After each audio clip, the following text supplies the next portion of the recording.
வேல் மறவாது முருகா, இது உன் வேல் வாக்கு. என் செல்வமே, என் தரிசனத்திற்காக நீ பல நாட்களாக ஏங்கி காத்திருக்கின்றாய்.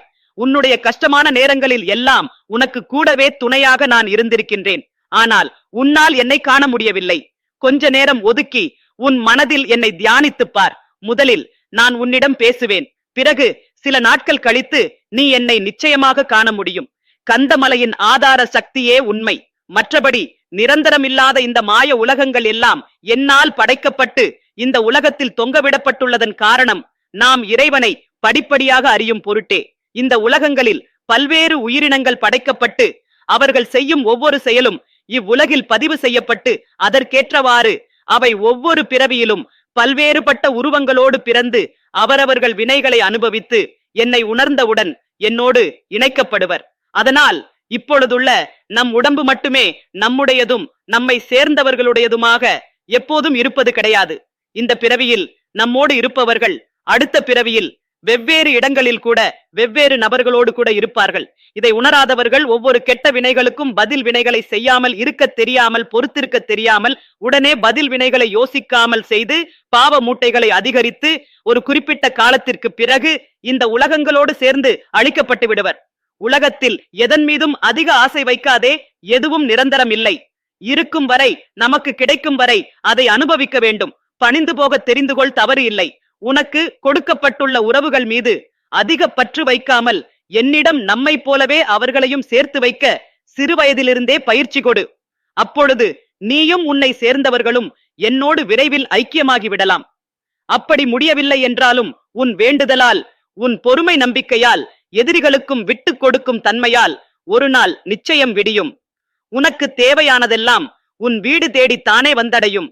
உன்னை புரிந்து கொண்டு உன்னை விட்டு பிரிந்த உறவுகள் கூட உன்னை தேடி ஓடி வரும்.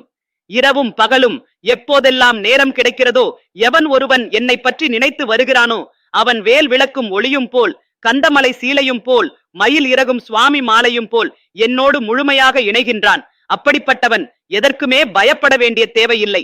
கஷ்ட நஷ்டங்கள் வாழ்வின் ஒரு பகுதிதான் என்பதை தீர்க்கமாக புரிந்து கொள். அதுவே வாழ்க்கை கிடையாது. நீ விரும்பும் லட்சியத்தில் வெற்றி கிடைக்கும் வரை ஓயக்கூடாது என்ற உறுதி நெஞ்சில் நிலைத்திருக்க வேண்டும். அப்போதுதான் உன்னால் சுடர்விட்டு பிரகாசிக்க முடியும். யார் உன்னை என்ன வசைப்பாடினாலும் அது உன்னை தீண்டாது. என் குழந்தையே, தீண்டவும் நான் விடமாட்டேன். இன்றைய தினம் உன்னால் என்னை பார்க்க முடிந்தால் நாளையே நீ கேட்டது உனக்கு கிடைக்கும். உனக்கு உரியதை நான் தர காத்திருக்கும் போது எதையும் தேடிக்கொண்டே இருக்காதே. குழந்தையே, உனது கோரிக்கைகளை என் செவிகளின் வழியாக நான் கேட்டுக்கொண்டே இருக்கின்றேன். உனக்காகவே அவதரித்தவன் நான். உன்னை அழகுபடுத்தி வாழ்க்கை என்னும் புத்தகத்தில் நுழைத்து அதை பக்குவமாக கையாள வைத்திருக்கின்றேன். காயங்கள் இல்லாமலும் வழிகள் இல்லாமலும் வாழ்க்கையை கையாள முடியுமா? பொறுமை, சகிப்பு தன்மை வேண்டும். அகங்காரம், அகந்தை இவைகளை தவிர்க்க வேண்டும். அதன் பிறகு எல்லாம் உன்னால் முடியும். வாழ்க்கை சக்கரத்தில் அனைத்தையும் எதிர்த்து சந்திக்க நீ தயாராக இருப்பாய். வாழ்க்கையில் வருவது அத்தனையும் நிரந்தரம் இல்லை குழந்தையே, அனைத்தும் மாயை. ஒரு நாள் உனக்கு, இன்னொரு நாள் வேறு ஒருவருக்கு. அதனால் கவலைப்படாமல் மகிழ்ச்சியோடு இருக்க பழகிக்கொள். உன் கோரிக்கைகள் எதுவாக இருந்தாலும் அதை கண்டிப்பாக நான் நிறைவேற்றி தருவேன். கர்ம வினைகள் உன்னை விட்டு விலகப் போகிறது. கடன் தொல்லைகள் விலகப் போகிறது. வரவேண்டியது வந்து சேரும். நீ எதற்காக காத்திருந்தாயோ அது விரைவில் நிறைவேறும். நீ விரும்பிய வாழ்க்கை, விரும்பிய வேலை, இவை அத்தனையும் என் பரிபூரண ஆசீர்வாதத்தோடு உனக்கு கிடைக்கப் போகிறது குழந்தையே. இனி நீ கொடி கட்டி பறக்கப் போகிறாய். கஷ்டப்படுகிறேன், என்னிடம் இல்லை, எப்படி தருவேன், எதற்காக தர வேண்டும், எதற்காக செய்ய வேண்டும், இப்படி பேசுவதை இன்றோடு தவிர்த்து விடு. நான் இருக்கும்போது கடுகளவும் கலங்காதே. உன்னை எவரிடத்திலும் நான் விட்டு கொடுக்க மாட்டேன். எந்த நேரத்திலும் கைவிட மாட்டேன். நலமாக இருக்கிறேன். முடிந்ததை செய்கிறேன், முயற்சிக்கின்றேன், தருகிறேன். இப்படி சொல்ல பழகிக்கொள். என்னை சரணாகதி அடைந்தால் நான் உன்னை பாதுகாப்பேன். தங்கமே, பொறுமையாக இரு. உனக்காக நான் உன் தந்தையாகவும் தாயாகவும், உனக்கு ஒரு நல்ல நண்பனாகவும் நல்ல குருவாகவும் நான் இருப்பேன். ஏன் இப்படி உன்னை நீ கடுமையாக வருத்திக் கொள்கிறாய்? நீ இப்படி உன் உடலை வருத்திக் கொண்டு என்னை வழிபடாதே. நான் உனக்கு துணையாக உன்னுள்ளேயேதான் இருக்கின்றேன். அப்படி இருக்கையில் நீ படும் துயரங்களை நான் அறிய மாட்டேனா? நான் உன் வேண்டுதலை என்றும் அலட்சியப்படுத்தியது கிடையாது. ஆனால் நீ இப்படி உன்னை வருத்திக் கொள்வதை என்னால் தாங்கிக் கொள்ள முடியவில்லை. உன் மனதில் இருப்பதை நான் அறிவேன்.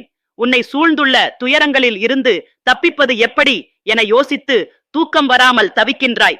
உன்னை எல்லோரும் அவமானப்படுத்துவது போலவும் கைவிட்டது போலவும் எல்லாமே இருந்தும் எதுவுமே இல்லாதது போலவும் எல்லோரும் இருந்தும் அனாதை போலவும் நீ இப்போது உணர்கின்றாய். அனைத்தையும் நான் அறிவேன் குழந்தையே. சங்கடங்களை நினைத்து நம்பிக்கை இழக்கின்ற காலகட்டத்தில்தான் நீ இருக்கின்றாய். உன் கரும வினைகளின்படி இது உனக்கு உண்மையான சோதனையான காலம்தான்.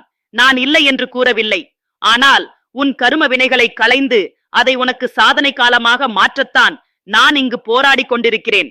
இன்னும் சிறிது காலத்திற்கு சங்கடங்களை சகித்துக்கொள்.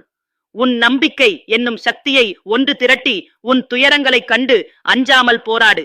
இது நீ திடமான சிந்தையை தக்க வைத்துக் கொள்ள வேண்டிய காலகட்டம். என் நாமத்தை நீ உச்சரித்துக் கொண்டே இரு என் குழந்தையே. எல்லாம் கூடிய விரைவில் மாற்றி அமைக்க உனக்கு துணையாக நான் இருக்கிறேன். உன் வேண்டுதல்களுக்கு பதில் வருகிறது. நீ நம்பிக்கையோடு இரு. இது உன் முருகனின் வாக்கு. அப்பா, நான் ஓயாமல் ஓடிக்கொண்டிருக்கிறேன். இன்னும் எப்போது என் துயரங்கள் அகலும்? எப்படி என் பிள்ளைகளை நான் கரை சேர்ப்பேன்? எனக்கு ஓய்வே இல்லையா? கைப்பிடித்து தூக்கிவிடக் கூட ஒருவர் இல்லை. தன் கையே தனக்கு உதவி என்று தினமும் ஓடிக்கொண்டே இருக்கிறேன். உடன் பிறந்தவர்கள் ஒதுங்கி விலகி செல்கிறார்கள். உறவுகள் என்னை விட்டு வெகு தூரம் சென்று விட்டது. எதற்காக இப்படி நீ புலம்பிக் கொண்டே இருக்கிறாய்? நான் ஒருவன் இருப்பதை மறந்து புலம்பிக் கொண்டிருக்கிறாயே. முதலில் என்னை முழுவதுமாக நம்பு. அப்போதுதான் அனைத்தும் உன்னை தேடி வரும். நீ எதிர்பார்த்து காத்திருக்கும் அனைத்தையும் நான் உனக்கு வழங்கப் போகிறேன். நீ மகிழ்ச்சியாக இருக்க போகிறாய். அனைவரும் வியக்கும் வண்ணம் வாழ்க்கையில் உன்னை நான் உயர்த்தப் போகிறேன். குழந்தையே, நான் வைத்த பரீட்சையில் நீ ஜெயித்து விட்டாய். நீ கவலைப்படாமல் இரு. உன் அப்பா நான் இருக்கிறேன். உனது துயரங்களை விரைவில் முழுவதுமாக நான் விளக்கப் போகிறேன். உன் பாரத்தை நான் சுமந்து கொண்டிருக்கிறேன் அல்லவா? பிறகு எதற்காக நீ வருத்தப்படுகிறாய்? உனது அழுகுரல் எனக்கு கேட்காமல் இல்லை. பாவங்கள் செய்பவரும் தீங்கு இழைப்பதையே குறிக்கோளாய் கொண்டவரும் சிறப்பாக வாழ்கிறார்கள் என்றும், ஒரு பாவமும் அறியாத எனக்கு 8 திசைகளிலும் ஏன் இந்த துன்பமும் துயரமும் சூழ்ந்துள்ளது என்று கேட்கிறாய். உன் கேள்வி நியாயமானதுதான். இதுதான் வாழ்வின் நியதி. மனிதனாய் அவதாரம் எடுத்த ராமபிரான் படாத துன்பங்களை விடவா நீ பட்டுவிட்டாய்? பொய்யே பேசாத அரிச்சந்திரனின் நிலைமை என்ன? நல்லவர்களுக்கு மட்டுமே வரும் சத்திய சோதனை. ஆனால் நீ ஒன்றை புரிந்து கொள்ள வேண்டும். இவர்கள் மட்டும்தான் என்னுடைய அனுக்கிரகம் பெற்றவர்கள். நல்லவனுக்கு சோதனை வந்தாலும் கடைசியில் வீழ்வது கிடையாது. உலகம் போற்ற வாழ்வான். தீயவன் சிறப்பாக வாழ்ந்தாலும் கடைசியில் அவன் நிலைமையை பொறுத்திருந்து பார். அன்று நீ வாயடைத்து நிற்பாய். எல்லாம் நான் பார்த்துக் கொள்கிறேன். என் தங்கமே, நீ என்னை மட்டும் பார். நான் உனக்கு தரும் சோதனைகள் அனைத்தும் உன்னுள் தன்னம்பிக்கையை வளர்ப்பதற்கு மட்டுமே. அவ்வாறு சோதனைகளை அழித்து கொண்டே உன்னை நான் காப்பாற்றுவேன். நீ அறிந்தும் அறியாமலும் பேச்சின் மூலமும் கேட்பதன் மூலமும் செய்துள்ள பாவங்கள் அனைத்தும் என்னை ஸ்மரிப்பதன் மூலம் அக்கணமே முற்றிலும் அகலும். உனக்கு என்ன வேண்டும் என்பது உன்னை விட எனக்கு நன்றாக தெரியும். நீ எடுத்து வைக்கும் ஒவ்வொரு அடியும் நான் அறிந்ததே. யாரும் இல்லாத இடத்தில் கூட நான் உன்னை கவனிப்பேன் என்பதை நீ அறிந்து கொண்டால் நீ யாருக்கும் எந்த ஒரு தீங்கும் செய்யக்கூட மனதாலும் நினைக்க மாட்டாய். உனது வைராகியத்தை நீ எத்தனை முறை சோதித்து பார்த்தாலும் என் கரத்தை இனி எந்த நிலையிலும் நீ விடுவதாக இல்லை. பிறகு உன்னை நான் எப்படி விட்டு விலகி விடுவேன்? நீ நம்பிக்கையோடு இரு, நல்லதே நடக்கும். என் வேல் ஒளியால் உன் இருளை அகற்றுவேன். என் மயில் வாகனத்தில் உன்னை ஏற்றி உயரத்திற்கு கொண்டு செல்வேன். பழனி மலையில் நான் நிற்பது போல் உன் மனதிலும் நான் நிலைத்து நிற்கிறேன். எனது கந்த சஷ்டி காவடியின் சக்தியால் உன் தீய சக்திகளை விரட்டுவேன். திருப்புகளின் இனிய மூர்ச்சனையால் உன் மனதை சாந்தப்படுத்துவேன். கார்த்திகை நட்சத்திர வேளையில் என் சக்தி உன்னில் பூர்ணமாக இறங்கும். ஆறுமுக என்ற என் பெயரின் அர்த்தத்தை நீ புரிந்து கொள். 6 என்பது அறிவு, 6 என்பது விவேகம், 6 என்பது ஞானம், 6 என்பது பக்தி, 6 என்பது வீரம், 6 என்பது கருணை. இந்த 6 குணங்களும் உன்னில் விளைய வைப்பேன். சூரசம்ஹாரன் என்று அழைக்கப்படும் நான் உன் அகங்காரம் என்னும் அரக்கனை அழித்து விடுவேன். என் தண்டையுதபாணியின் ஆற்றலால் உன் எதிரிகளை சரணடைய வைப்பேன். சிவகுமாரன் என்ற என் நிலையில் உன்னையும் என் தந்தை சிவபெருமானின் அருளுக்கு உட்படுத்துவேன். வள்ளி தெய்வானை சமேத சுப்பிரமணியன் என்ற என் முழு வடிவில் உன் வாழ்க்கையை முழுமையாக ஆசீர்வதிப்பேன். தரணி காத்த குமரேசா என்று என்னை அழைப்பதன் பொருளை உணர். நான் இந்த பூமியை காக்கும் தெய்வம். அதனால் உன்னையும் நான் கண்டிப்பாக காப்பேன். சந்தான கோபாலகிருஷ்ணன் என்ற என் வடிவில் உன் குழந்தைகளையும் சந்ததியினரையும் நான் அரவணைப்பேன். பக்திக்கு பதில் அருள் தருபவன் நான். கடுமையான தவத்திற்கு எளிதில் மெழுகும் இயல்புடையவன் நான்.